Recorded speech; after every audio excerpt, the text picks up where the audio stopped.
everyone, Marcus here and welcome to the channel, and today I'll be giving the full performance review of this Converse All-Star Pro BB.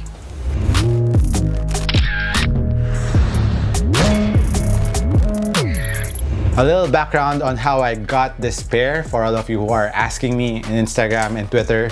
I got this pair over at Converse US because it's still not here, so I have it shipped to my friend who lives in the US. Unfortunately, you cannot get it straight from the Converse US store straight to the Philippines like what you can do in StockX and other channels or other sites. You have to know someone who lives in the US and have it shipped here in Manila, or maybe try Shipping Cart or other PO box website that can ship that has a proxy address, then they will ship it here in the Philippines. So that's another way of going about it. Mine, I had it sent by my friend, so shout out to you, Conrad, again. Thank you for helping me out here in my Converse All-Star Pro BB. I've been wanting to have this pair since it released. Unfortunately, in the first release, I wasn't able to get a pair. This is the second release. It's okay because I really love the color combination of this one. Two of my favorite colors, orange and green. Good thing I've waited and finally it's here and I've tested it out. So let us start off with the upper.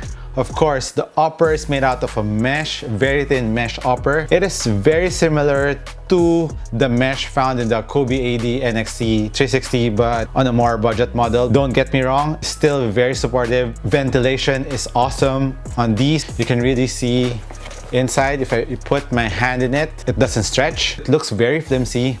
I put out the insole of this one. Durability is quite nice, and for support, of course. It looks flimsy like I said, but it has the support in all the areas you need support with. For example, here you can see the orange part in the toe area, which will help you in lateral and medial support and also in toe drags, so you won't rip the toe area of the sneaker. Goes all throughout the back. At the back, you can see the orange part here. This is an internal TPU plate for the heel cup. Gives you support in the heel containment, and heel lockdown, and also a little bit of ankle protection. It is a little bit low, but don't worry because what helps is this insole.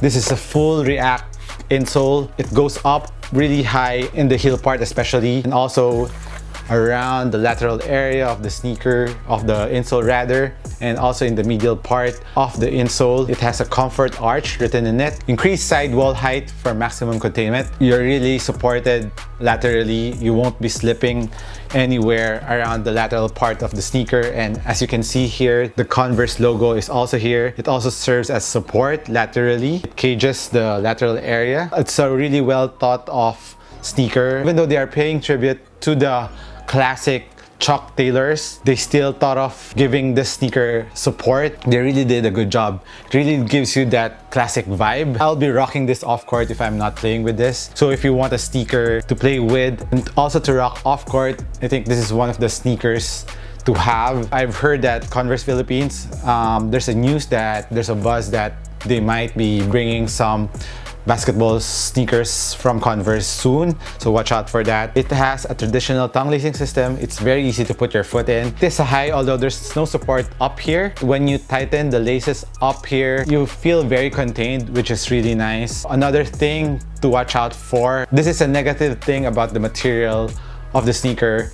If you tighten this laces really tightly, I went down half a size on these. This is 10.5, so half a size down. I wasn't too sure about the upper, so I really want it to be snug. Don't tighten this too much, just the right amount of tightness in the forefoot laces, because when I tightened my left foot, I had skin abrasion. Toes have skin abrasion.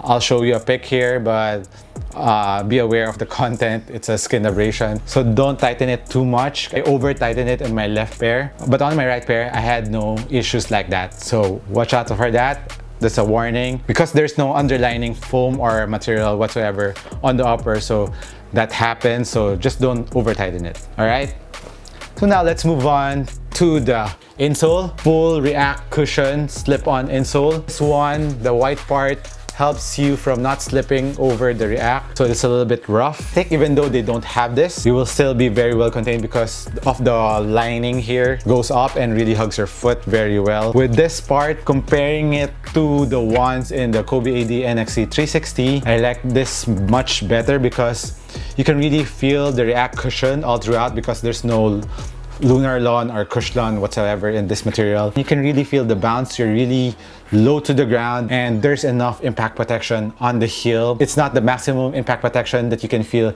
in other sneakers, but it has the right amount of impact protection in the heel, and also there's enough bounciness in the forefoot. If you are a guard who really likes court feel and responsiveness, this is one of the sneakers to get because you're really low to the ground. At the same time, there's enough cushion bounce in the forefoot area of the sneaker, which is really nice. But unlike the Kobe AD NXT 360, there's no midfoot shank in these. It's okay, it still bounces back quite a bit, so don't worry about that too much. So that's the full-on React insole. I really love it. Really love the implementation of this in the Pro Star BB. So moving on to the outsole of the sneaker, it has a diamond pattern outsole. I'm really impressed with the traction in these. Stayed with it in the dusty court, and just a slight wipe in these, you're good to go again. The rubber compound of these is pretty durable and it squeaks a lot. Be aware it's quite shallow, but I think you can use this for outdoor use. And in the toe area of the traction, it also goes up there, so when you're doing your first step, quick step, you'll have traction on the side part of the outsole, which is also great. Overall traction, durability, and grippiness is very, very good. As for sizing on the All-Star Pro BB, I usually like to go half a size down, especially if the upper of the sneaker is really thin. I think I made the right choice going half a size down, so that's for regular footers. And for wide footers, go true to your size or half size up. And as for pricing in these, it is $140 US.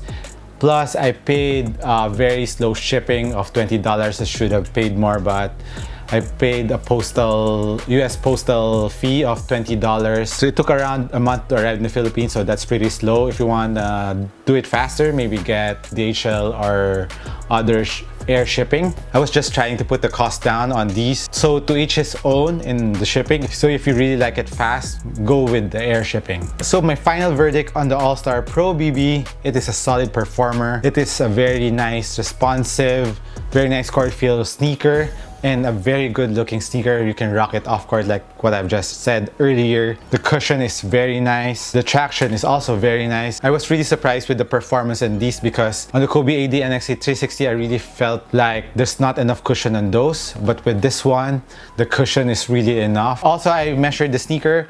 One side is around 360 grams, which is a really light sneaker. So if you really like a light and minimal sneaker, go ahead and buy the All-Star Pro BB or wait for Converse Philippines to bring it here in the Philippines. Hopefully it's soon.